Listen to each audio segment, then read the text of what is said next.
Back inside the courtroom, Cassie took the stand. She looked composed, confident, calm. She told the jury about a night in 2019 when she tried to end their relationship. She testified that Diddy threatened her career, told her he made her and could destroy her just as easily.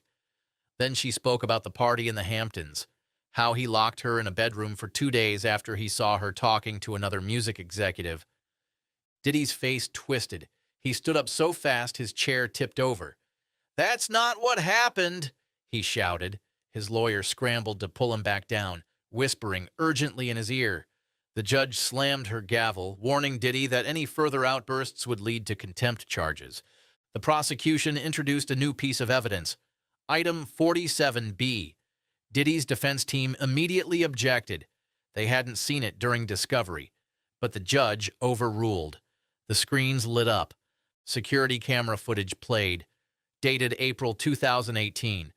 The video showed Diddy and Cassie in a hallway of his Miami property. There was no audio, but the body language said everything. Diddy was pointing aggressively, shouting. Cassie looked cornered, and then it happened. Diddy grabbed her shoulders, shook her, and shoved her to the ground.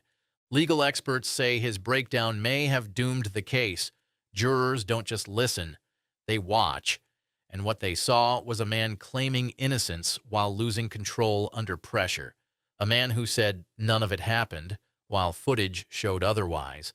A man who claimed to be calm and collected, screaming threats in a courtroom full of press and celebrities. The courtroom gasped. Just 24 hours earlier, Diddy had testified under oath, "I have never physically assaulted Cassie or any woman. There are no videos of such behavior because it never happened." That line? It was now a lie, and the evidence was on full display. Cassie returned to the stand more confident than ever, her voice no longer shaky, her story unwavering. And now she wasn't alone. Inspired by her bravery and Diddy's breakdown, 3 new witnesses came forward, a former security guard, 2 assistants, all with first-hand stories about what really went on behind closed doors. For years, people whispered about Diddy.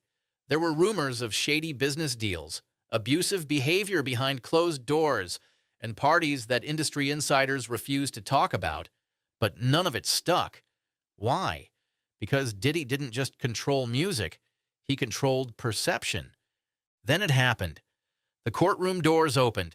A ripple moved through the courtroom. Witnesses say you could feel the energy shift before they even turned around. And then they saw him, 50 Cent, walking in with that slow, deliberate pace, dressed in a perfectly fitted black suit and his signature sunglasses.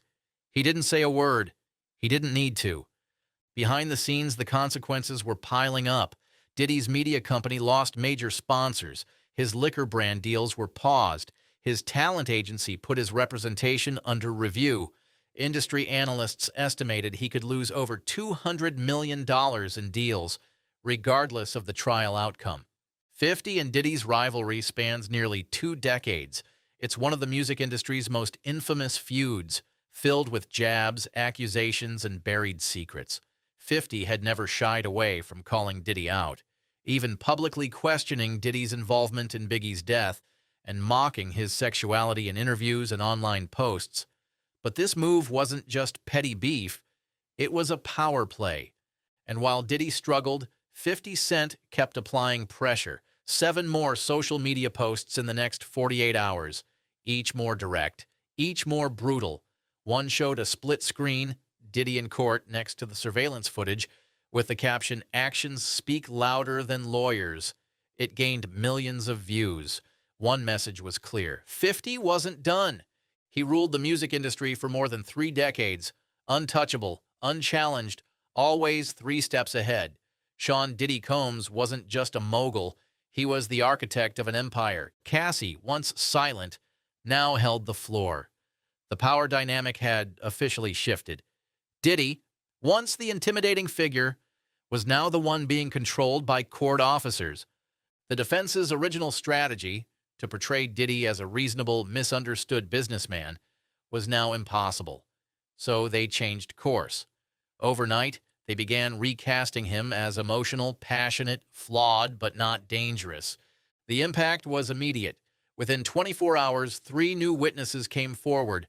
They had refused to testify before, but after seeing his courtroom outburst, they felt safer. The public saw the headlines, but what they didn't see was the moment it all changed, when a silent man in a tailored black suit walked into the courtroom and Diddy's entire demeanor flipped. That man, 50 Cent, and 50 wasn't just observing, he was orchestrating. From the outside, everything about him screamed power. Multi-million-dollar businesses, chart-topping hits, celebrity connections, and an image so flawlessly polished it seemed bulletproof. But in a single courtroom on a single day, all of that began to unravel. She told the jury about a night in 2019 when she tried to end their relationship. She testified that Diddy threatened her career, told her he made her and could destroy her just as easily, and what followed would leave the entire entertainment world stunned. Online, he posted viral clips from the courtroom. One showed Diddy's meltdown, another showed the surveillance footage. One post read, "Money can't hide who you are." It gained over 12 million views in under 24 hours.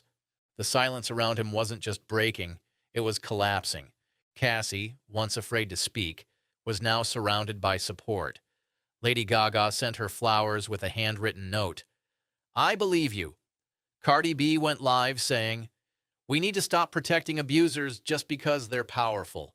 Others followed it. He wasn't trolling, he was sending a message. And this time, there's no PR team that can spin it away. Outside the courtroom, he faced the press head-on. "This isn't about beef, it's about justice," he said, "and I'm putting my money behind it." He revealed that he was personally funding additional legal support for Cassie through the Unity Foundation. She kept talking, calm, clear, unwavering, as if nothing had happened. Back in court, Cassie took the stand. She spoke about how he locked her in a bedroom for 2 days after seeing her speak to another executive. The judge rejected the defense's mistrial motion within hours.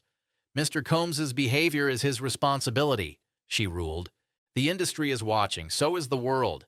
And with 50 Cent promising more revelations and an entire docuseries in the works, the Diddy trial isn't just a scandal, it's a reckoning. A man who claimed to be calm and collected, screaming threats in a courtroom full of press and celebrities. Diddy's lawyer asked for a recess, denied. The judge was done giving warnings. The industry that once feared Diddy began turning its back. His calls ignored, his texts left unread. People who once posted birthday tributes were now deleting old photos. More artists are speaking out. Former collaborators are switching sides.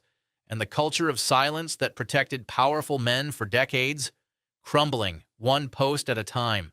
The wall of silence is collapsing, and 50 Cent is holding the hammer.